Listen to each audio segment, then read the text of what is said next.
This is Leonard Evans speaking. President Obama states, "We've reduced traffic fatalities enormously over the last 30 years.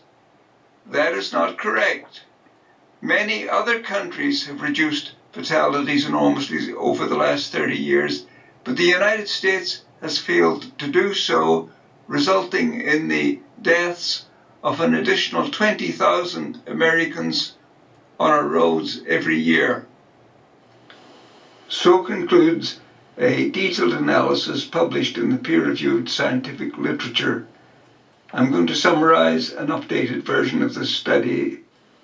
Annual traffic fatalities peaked at just under 55,000 per year in 1972, thereafter declining, and it is this period after the peak that we focus on. The same data is shown here, normalized to 100 for the maximum value and on a more convenient logarithmic scale. The 2013 value is 40% below the 1972 value. It was this type of data that led to the President's claim of enormous reductions in fatalities. The 40% reduction is indeed impressive until you compare it to what other countries have done. Great Britain achieved far higher reductions, as did Canada, Australia,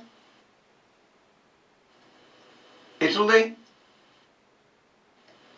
Switzerland,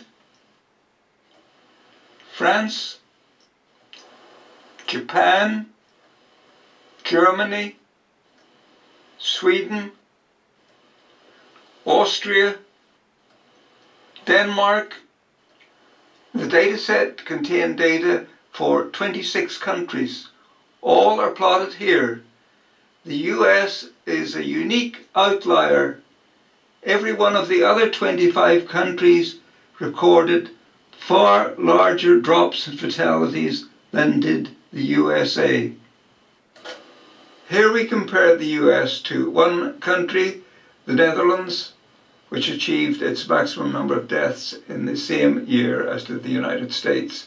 By 2013, US deaths had declined by 40%, whereas those in the Netherlands had declined by more than 80%. What does this mean in terms of actual deaths? In 2013, the Netherlands suffered 570 traffic deaths.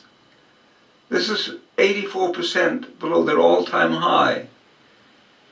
If the US's total had dropped by 84% from its high, the total in 2013 would have been under 9,000 deaths, compared to the more than 32,000 that actually occurred.